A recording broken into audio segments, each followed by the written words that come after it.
individuals who go to church weekly actually have a 5 times reduced rate of suicide. Very compelling, right? Suicide is basically when my profession, mental health, fails people, right? It's somebody dies and we were not able to intercede. It's a tragedy. It's a terrible thing when it happens. And to have something with such a robust effect, a 5-time decrease in suicide rate, it's so compelling. And then people went further.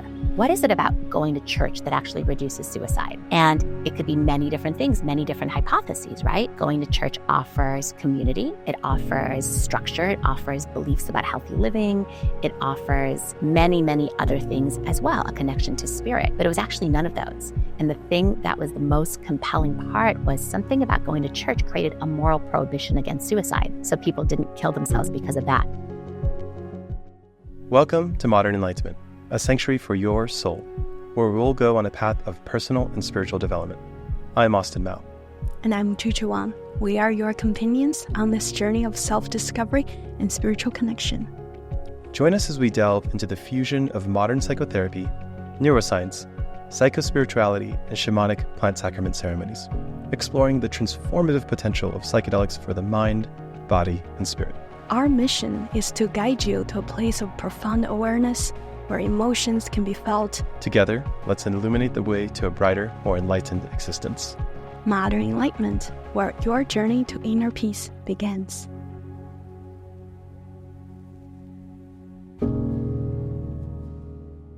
I'm joined by my dear friend, Dr. Anna Yusim, who I met a few years ago in ayahuasca ceremony.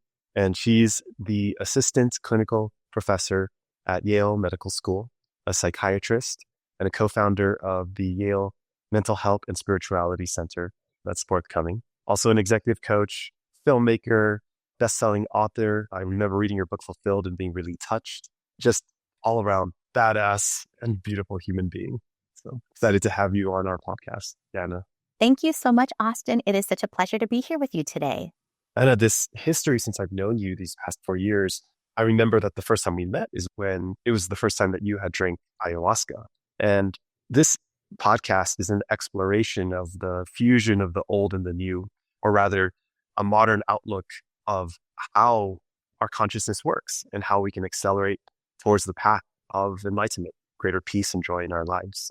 I'm really curious, as a professor in this field, as a clinician studying this intersection of science and spirituality, what have you learned through your own journey, your own path, and particularly in the past few years since sitting with that incredible medicine? Yeah, it's such a great question, Austin. And yes, I am a psychonaut in addition to being a professor, a psychiatrist, an executive coach. And it's been such a fascinating journey on so many levels. And it's been a journey, obviously, of personal self-exploration, as it has been for all of us. And also, as these things, as you expand and as you see what these medications, these very powerful plant medicines open you to, you also ask, how does the brain really work? And how do we understand that in light of the experiences that I'm having? And so this really, for me, has been this joint course and really my foray and my interest in psychedelics, because on the one hand, not only do psychedelics offer a novel mechanism, a neurobiological and biological upgrade in a way for some of the most treatment-resistant conditions like depression, OCD, anxiety, PTSD, they also, for many people, offer a connection to spirit. And to have a medicine actually offer a connection to spirit within my profession, psychiatry, within any profession, there really aren't many medicines that offer a connection to spirit. So this is why psychedelics I'm so interested in. My whole interest in, for many years now since writing my book, as you said, has been integrating spirituality with science. And this is why I've been particularly interested in psychedelics, because they do offer this glimpse into this other world. And for myself personally, I can tell you I've probably drank ayahuasca maybe 15 times at this point now. And every time has taken me and given me a glimpse of what is possible within the human mind, what is another capacity of the human experience that maybe I didn't have access to before. One experience gave me a physical embodiment of the experience of surrender, which I've never, ever had before. Prior to that experience, surrender for me had always been this arcane, far-off concept And I had this one experience that it brought me to a place in my body where actually I felt so uncomfortable that I had no choice but to surrender. And as I surrendered, the most beautiful thing happened. And I was just shown, like, I was literally uplifted by angels and spirits and taken to the most beautiful place. And they essentially just took everything off of me, everything that I thought that I had to carry out and do on my own. These angels like literally took off of me and they're like, we got this. This is what surrender is. And it was just the most powerful, amazing thing. I'm just explaining it to you now in like a second. This was obviously a many-hour journey that had so many levels and, aspects to it. As you yourself know, being a fellow psychonaut as well, we've had these many experiences together. But I think that's what these medicines offer. They offer you to go into places experientially and somatically in a way that through the mind and through my own life, I haven't found other ways to get in. So that's why it's been so powerful, so personal, and so transformative for me. When I hear you share about this experience with ayahuasca, surrender, spirituality, and what I'm also hearing is this mechanism of your mind to try to understand how it all works, hence being a clinician and a professor, right? It seems like there's this pathway of the mind, body, spirits that is happening in your experiences. And where that draws me is this curiosity, like surrender is such an oft-used word, particularly in spirituality and in psychedelics, right? And I remember the first time that I heard the word surrender and heard the word spirituality, surrender to me was like waving the white flag and giving up. Right. And I was like, why would I ever want to do that? I built my life around, forcing my way to the top. Right.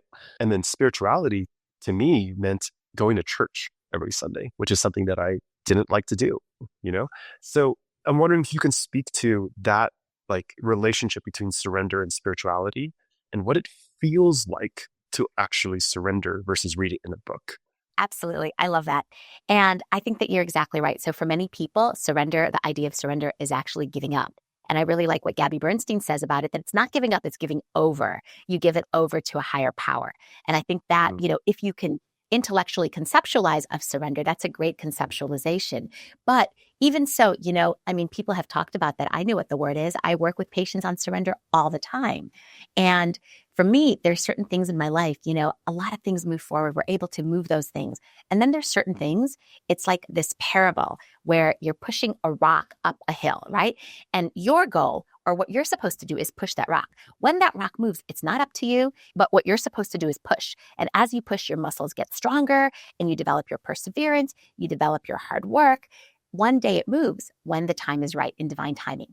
And that's essentially like what life is. So I have so many things that just I'm able to move. And then there's other things that the universe can move in its divine timing. And so those are the things that I in my life have found it most difficult to surrender around because you still want to move those things. And it's not to say that you're not supposed to try, that you still move them, but it's really just surrendering to the divine timing of certain things. So I have worked with the concept of surrender in my own life. I've set intentions to surrender. I have surrendered. But I never really surrendered because I never really knew what it was. And then, with this particular experience, it was such a deeply spiritual experience because, as you know, ayahuasca at times could make you feel a little unsafe in your body in a way that you feel a little uncomfortable. And it does that on purpose. It does that to bring you to a threshold. And obviously, everybody's ayahuasca experience is different. You might have done ayahuasca 50 times and never had this experience, nor needed to. This is exactly what I needed for my experience, right? I actually want to go back a little bit because this experience I'm talking about was actually at Rhythmia, and I'm on the board of Rhythmia, helping them to get a legal ayahuasca facility in the Bahamas. So I'm working on them with that. So I was there for that, and I was doing an ayahuasca journey in that context. And whenever I do ayahuasca, and I usually need my body based on how it metabolizes, I always start with 2 cups. Right. And so I always tell the shaman beforehand, I always start with, because you remember, Austin, I would keep going up. And I just learned, start with a little bit more and you won't have to keep going up so much. So it's an important lesson. So I went up to that shaman. It was the second day at Rhythmia. And I said to him, I usually start with 2 cups. And he's like, well, I don't think you've had my brew. Let's have a cup and a half. And I said, okay, a cup and a half, fine. And I'm like, and then, the ego is like, I'm on the board of Rhythmia. Usually I do 2 cups. Probably we should just do 2. This is right. And then the guy, thank God, he gave me like a cup and a half. And it was so perfect. It was so perfect that it was this journey where like it was my ego is like, I'm on the board, I should have 2 cups. And the ayahuasca, curandero, who's the expert, is telling me I should have a cup and a half. And so this ayahuasca just sent me like to like God knows where. It was like the strongest brew I've ever had. And it literally made me feel so unsafe in my body. And when I say unsafe in my body, I'm super, super healthy. I don't have any fears in my body ever. But sometimes ayahuasca puts me in this place where I'm like, oh my God, I'm not okay. And so it put me into that place. And whenever that happens, I have this thing, I like literally I go outside and I lay just like on the earth, like my head to the ground, just like completely on the earth. You just connect yourself to the earth. And in this particular part, I'm like, I completely surrender because I was so scared. I literally felt like I was going to have a heart attack, like something was just like off. And then I thought to myself, thank God he only gave me a glass and a half. Thank God that he didn't give me the 2 glasses that I was like, and it was so perfect that it all happened in the context of this ego thing, And then the Aya also said to me, Anna, you're not on your turf. You listen to our shamans. I'm like, got it. Great lesson. And so as it happened, I was like on the earth, completely surrendered, feeling like I was going to die. And then the Aya literally just like lifted me up. This is when the angels came. It like lifted me up. It's like, you're completely okay.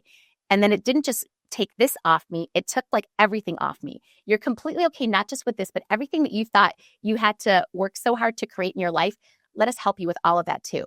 It just lifted. And then what happened was it created this like effusion of emotions in me that I started crying uncontrollably.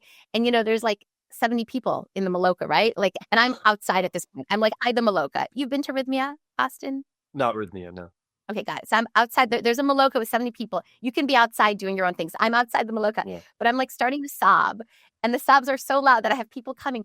Can you sob a little quieter? There's about 70 people who can hear you in there. I just can't stop. It's just like, it was like this. It was one of these crazy epic journeys that I was like, it was completely out of control and so, so beautiful and so amazing and just like so next level. And so the whole spirituality thing was, you don't even, as you had said before, right? We think of spirituality as religion, as going to church, etc. My definition of spirituality is connecting to something greater than yourself, whether it's the universe, God, consciousness, source, the divine. And so these powerful experiences are what can connect you, or certainly one way of doing that. There's many others, but this is probably my most prominent experience. I've had many others, but this one was somehow the surrender one. I hear your experience and I'm like laughing, reminiscing about experiences that I've had where in the experience itself, I was just like midway through, I was like, why am I doing this right now? Right. And I imagine for many listeners hearing your story here, it's like, okay, I feel very uncomfortable in my body. I feel very unsafe in my body. I'm going to sob uncontrollably. Like, why would I do this experience? It doesn't sound, and why would I do it with 70 people in the room, So I'm curious, like, can you speak to why do you keep coming back to bat with plant sacraments? Well, here's the thing. You can only surrender when you hit rock bottom, right? And this is what people would say. And I would think that I'd surrendered before, but it's only when you are actually terrified and feel like you're about to die and don't have a choice that you actually surrender, because I didn't even think it was my conscious choice to surrender. It kind of just happened. I did what I needed to do to feel safe. And then I was just lifted up. And then, in life, I've never had an experience like that before. And yes, it was terrifying, but that's the whole thing. Like, this is what, at least for me in my experiences, the Aya sometimes does. It brings you to this place and a precipice. And let me also make a distinction, which actually the Aya made that distinction for me, between actually being safe versus feeling safe. I did not feel safe in my body. And yet I was safe in my body. And the Aya said that to me. You don't feel safe. You're not supposed to feel safe right now, but you are safe. So we just want you to know that you are safe. And so big distinction. We all like to actually feel safe, right? I'd like to say feel safe and be safe. But sometimes the medicine may need you not to feel safe so that you can experience something that you can only experience in that state of lack of safety. Yeah, it's almost like there's this stretching that happens, right? Where you're brought to the edge of what you're able to hold that psychedelics can do. Because if we sit in our comfort zone for our entire life, we don't grow our capacity to hold experience. And so when we have an experience that is beyond our capacity, that's what feels like trauma, right? But if you are constantly challenging those edges of your comfort zone, it is developing the resilience to hold more and more in life. And it seems like what you've experienced there time and again with ayahuasca is this stretching of like what you're able to actually hold, which it's almost like unlocking a next level of beingness through the meeting of these experiences that have been suppressed underneath that bridge of, or that barrier, you could say, those protective layers, right?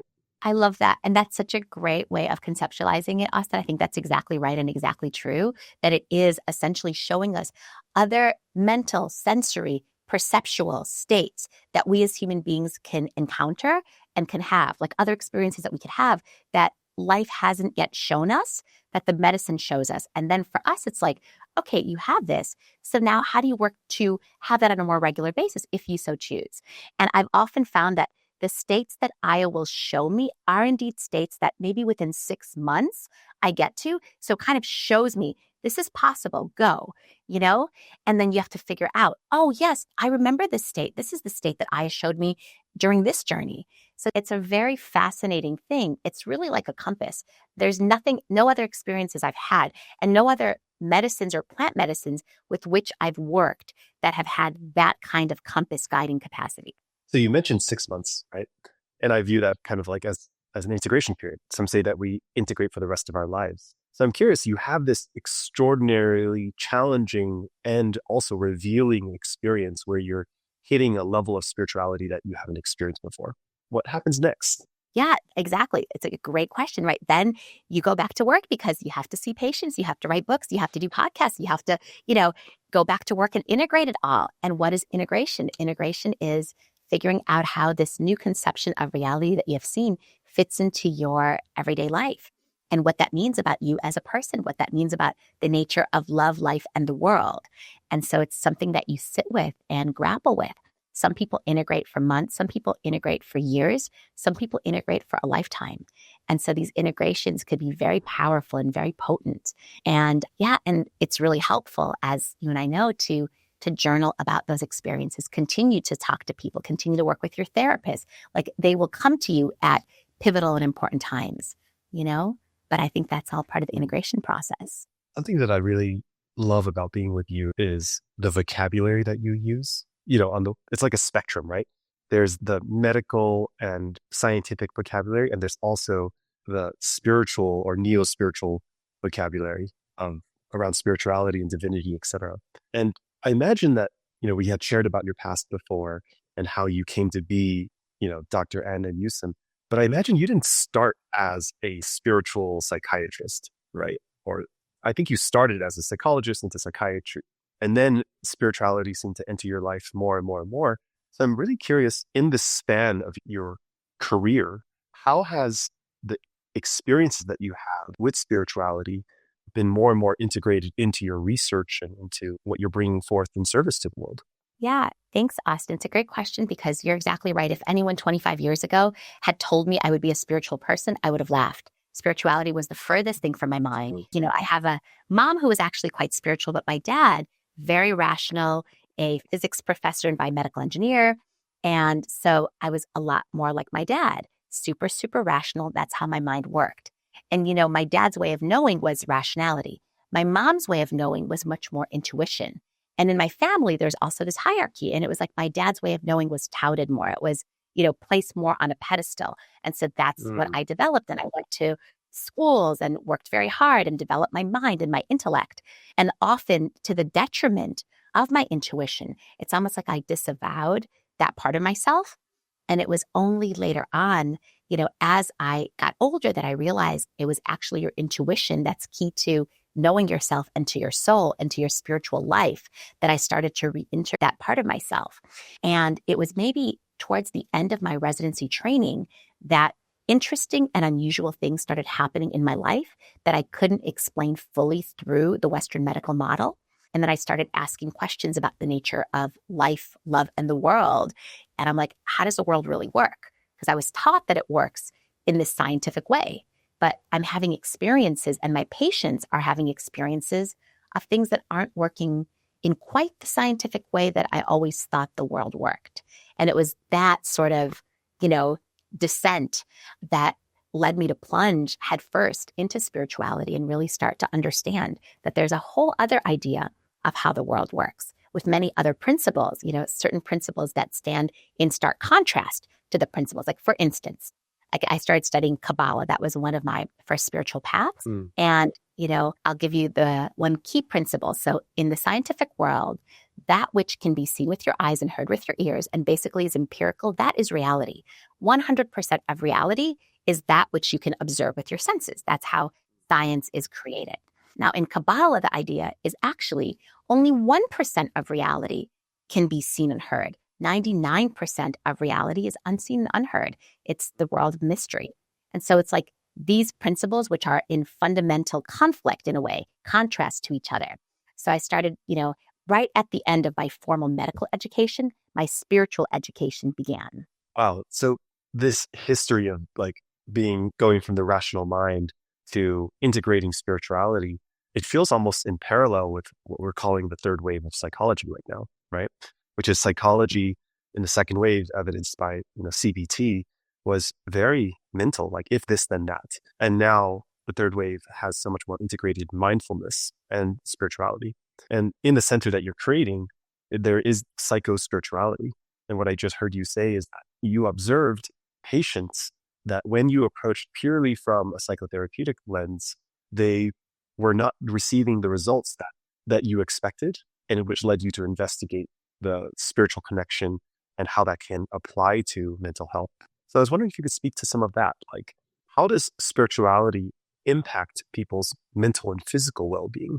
Because I think usually, I think most people probably think that there's a separateness from me going and exploring the connection with higher power and how I feel on a daily basis and how I interact with relationships and, my meaning in life. Yeah, absolutely. Absolutely. And they are so connected in so many different ways. So I'll talk a little bit about the science of spirituality. And for me, the data on this was so compelling because essentially spiritual beliefs and practices in many different ways lead to positive health outcomes in your mental well-being, your physical well-being, in survivorship from cancer, in quality of life in cancer, in survivorship with HIV, in suicide.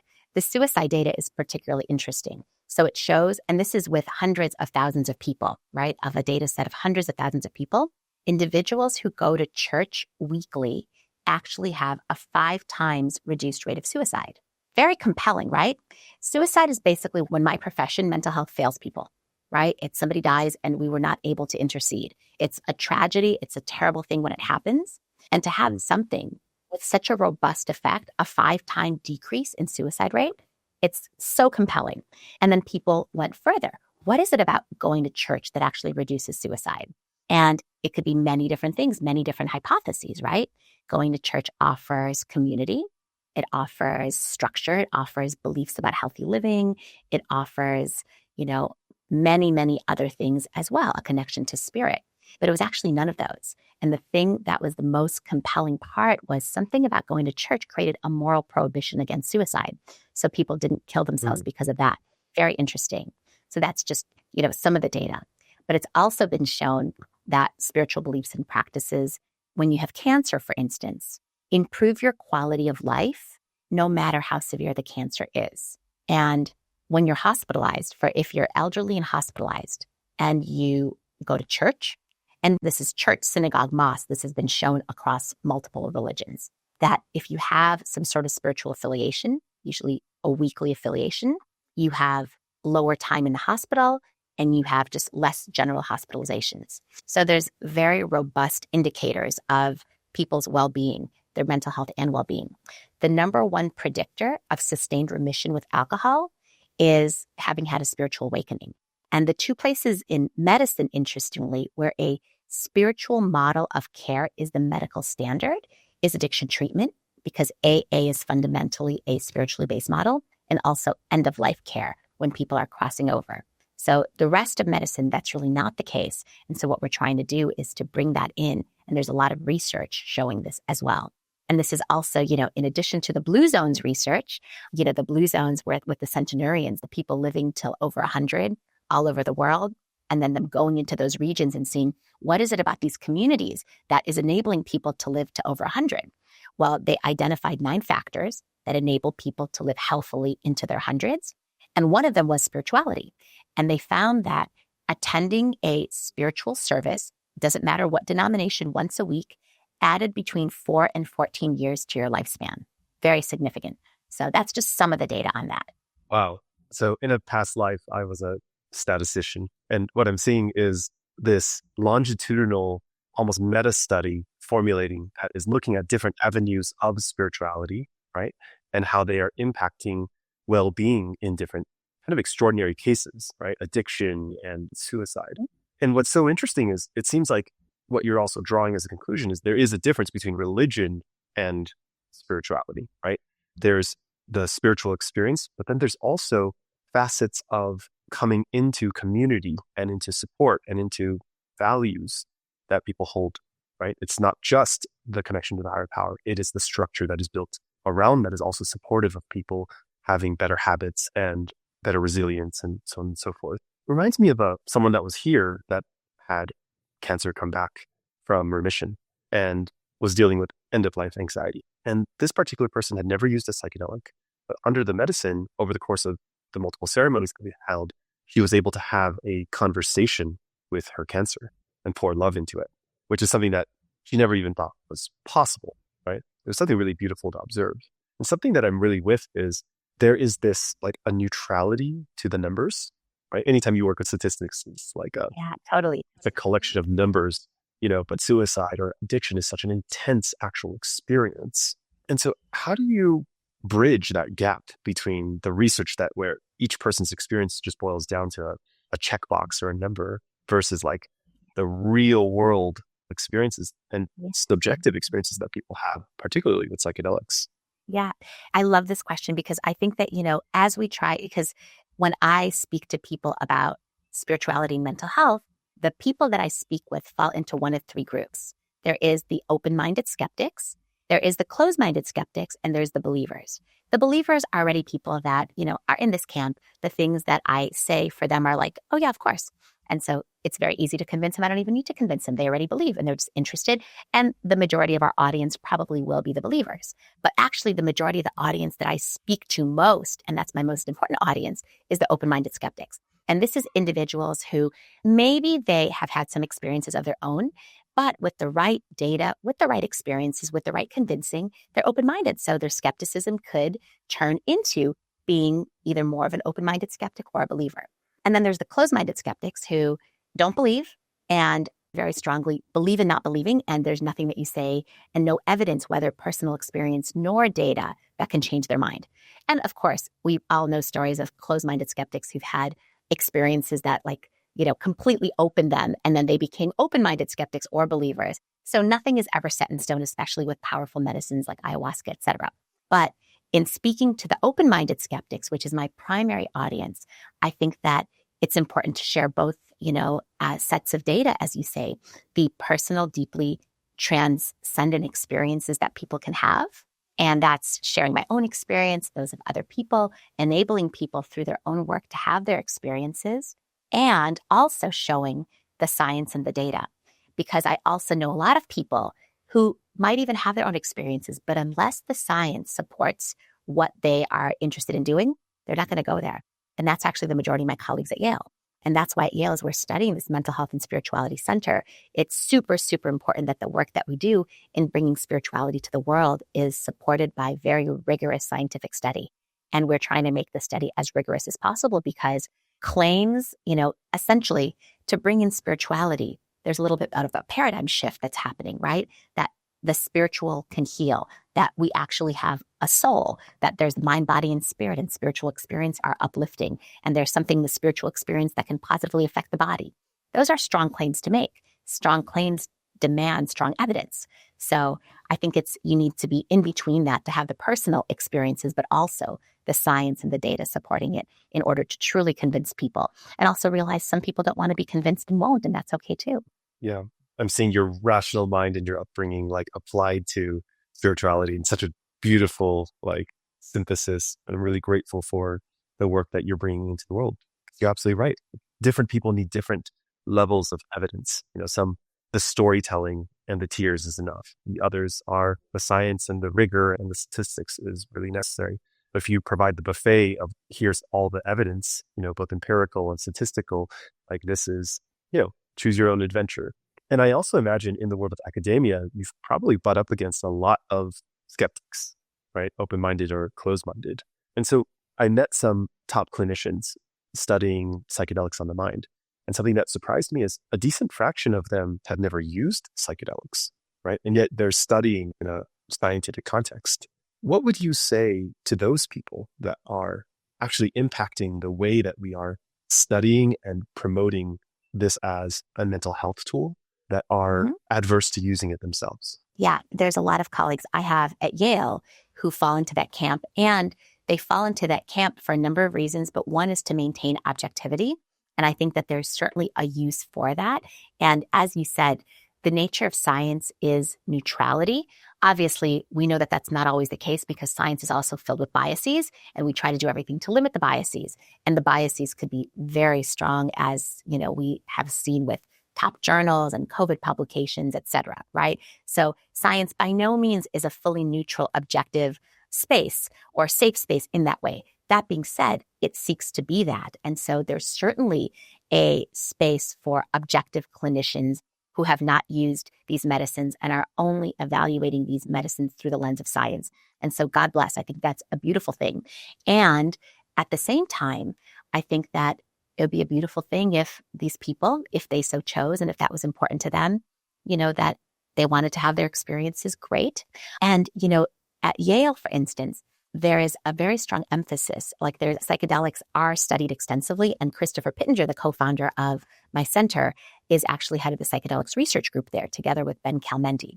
So there's a lot of psychedelic research going on at Yale, but it's all in the neurobiology and the neurobiological mechanism. And Yale also is where ketamine, John Crystal brought ketamine first into the picture for the treatment-resistant depression.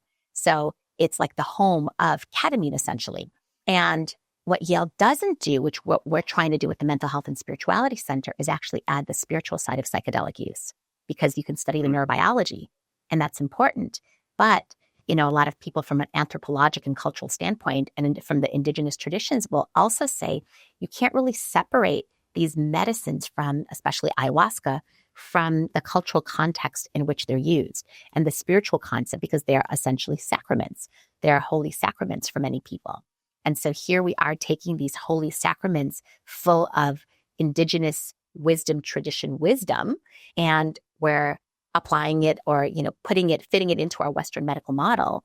And a lot of people are saying that this is culturally completely inappropriate, and inappropriate in terms of how the medicine is meant to be used. So there's a lot of important debates and discussions that you've been, I think, very central to. And I think that all of these positions have merit, and that ultimately I very much hope that we can find the right way to use these beautiful medicines within Western medicine, but in a way that also really respects the sacred wisdom traditions. There's something really interesting here happening now in the field of mental health and spiritual health, right? When it comes to psychedelics, 50s and 60s, over 100,000 participants, over 1,000 papers. So it was the most studied psychiatric medicine. Then it became illegal, and we kind of entered the dark ages of psychedelics until the 2010s, right? When John Hopkins started researching it. And now there's just this plethora of research that's coming out. MDMA is expected to be legalized by the FDA on August 11th through MAPS, psilocybin potentially the next year federally, 2019 ketamine, right? So now it seems like we're almost in the golden age of psychedelics. And yet I have a fear, and I heard this fear expressed, that I'm afraid of psychedelics like being medicalized and westernized, right? When I think of the Western medical model is, I have a problem, I feel pain, give me a shot, give me a pill to fix my problem, right? I feel fat, give me a pill to get me skinny, right? And I think what we know of mental and spiritual health is there isn't a shortcut. The only way out is through, right? And yet, at the same time, there's the paradox that psychedelics presents somewhat of a shortcut too. It's kind of the theme of this podcast, right? You don't have to go meditate on a mountaintop and become a horny monk for decades. You can do psychedelics and have the experience that provides you a compass towards how you can feel, right? So, like, how do you see this playing out? Like the psychedelics and plant medicine and the challenge with integrating indigenous wisdom, meeting the Western model, particularly as it comes to research and your perspective as a researcher? I think, the more we have elevation of consciousness and expansion of how people see the world, the more we're going to be able to do with our technology, with the science, with modern medicine, et cetera. So I think as people have more of their own experiences, that's going to expand the consciousness of our communities, of our planets, absolutely. And that there's also going to be a lot of fear because not everybody's going to feel safe doing it. Not everybody's going to want to do that. So there's going to be very strong regulation. And at the beginning, rightly so, with regulation to ensure that people's experiences are safe. And also, of course, these medicines aren't safe for everybody. There's a lot of contraindications. These medicines could make you, psychotic if you have a history of psychosis. They could make you manic if you have a history of bipolar. A lot of people might not know they have a history of this. And so these are very real effects. So there have to be the right safeguards. But I think ultimately to be able to work with the wisdom keepers, the cultures where these beautiful traditions originated, and to learn from those indigenous heritages what the wisdom tradition meant and how that wisdom was applied and the context in which the sacraments were used. And of course, we can medicalize things, and we will and we do, but to also be able to provide people with the cultural context. And they could, have a medical experience, but they also could read about the way that it was done in Peru and is presently done in Colombia. And then they could also choose maybe one day they'll be able to go to Peru or Colombia. But I think the other thing is making this also accessible because they're very powerful medicines, and to make it accessible to underserved, resource-poor communities in one shape or form. So this is also something that many people are working on. And it's a beautiful thing that I hope will happen. Yeah. Thank you. It seems like you have a lot of intentionality to support these different access points, right? I'm wondering if you, in the variety of experiences that you've held or you've had yourself, something that I'm with is the facilitator is so important to the psychedelic experience, right?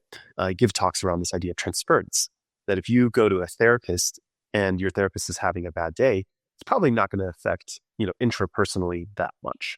But if you go to a ceremony or a psychedelic therapy session and your facilitator is having a bad day, there can be a great impact. And I'm just curious, as we look at scaling the availability of these powerful medicines, what do you see as necessary in the field to not just make it more accessible, to make it safer for people? Yeah, absolutely. And I think that it's the safeguards and the right protocols. And it's the right protocols around integration, around facilitation, around dosing, around safety, around mindset, around setting. Setting, of course, so important. And figure out what the best practices are. And also, obviously, people are in altered states, and we know what's happened. Unfortunately, there's a lot of boundary violations that can happen in those contexts. So doing everything that's necessary to ensure that the boundaries are respected and that the people who are chosen as facilitators are of highest integrity, and creating disincentives to bad behavior, essentially. So I think that those are just a few of the things that we need, and many more. So just kind of as a closing question, what I'm curious about is my connection with you. I feel this greater intimacy with you over the past 4 years. And the story that I have is it's partially coming from the accelerated spiritual exploration that we've both had. We sort of had our first ayahuasca experiences in similar timelines to each other. And ayahuasca is not the only medicine that's out there, right? What's next for you? What is you as Anna Yusim, not you as Dr. Anna Yusim, researcher? What's next for you personally in your explorations? Yeah, for sure. I think it's building. Right now, it's about building. It's about building and scaling. My Yale Center, I'm in the process of building that. And I'm hoping, we're raising funds for that to make that a reality. And then in addition to that, I'm a chief medical officer for this company called Conscious Health in LA. And we're going to be building and scaling mental health facilities that have the highest medical standard together with a psychospiritual program. And so I have, and that's just, two things. I'm writing a new book. I'm making a film right now. And there's just a lot of things that are being built. And so the other thing for myself personally, it's constant growth, constant expansion. That's what I've devoted my life to. That's what I'm committed to. And I know certain ways in which that will be, but I also don't know certain because I want to live the mystery. I don't want to know. I just want to know that I'm constantly growing, and for the universe to show me and take me what is in the highest and greatest good. So that's the professional as well as the personal. I just think it's so cool that, like, to me, you represent the embodiment of that intersection of science and spirituality. Clearly, as I shared in the beginning of this podcast, a badass clinician, professor, founder of a Yale Institute, and simultaneously like a deeply spiritual and personal being is, on your own journey, on your own path. And just this fusion, I feel like, is so necessary in our world to open people's minds and open people's hearts. Just feel really grateful that you exist the way that you do, and grateful for you here on our podcast. Well, thank you, Austin. This was so wonderful. I love that we're catching up in this way. We definitely need an in-person catch-up. That's so long overdue. And I know you were just in Austin and you just saw some of our mutual friends, and we definitely will have an in-person catch-up very soon as well. And I've missed you, and I'm so happy to be on this with you. So thank you for inviting me. So for our listeners who want to find more information about you, maybe to support in the donations towards the Yale Center, how can people find you? Definitely. They can go to my website, which is www.annayusim.com. And all the information is there. They can contact me, and I'm happy to connect with anybody. All right. Thank you so much for this time. This has been really beautiful. Thank you, Austin. Thank you for joining us on this episode of Modern Enlightenment. If you enjoyed today's conversation, be sure to check out our website, subscribe to our online community, and check out our social media links in the show notes for more resources and updates. And don't forget to subscribe to our podcast to stay connected with our upcoming episodes, where we continue to explore the intersection of modern science and spiritual wisdom. Until next time, stay curious, stay inspired, and keep shining your light.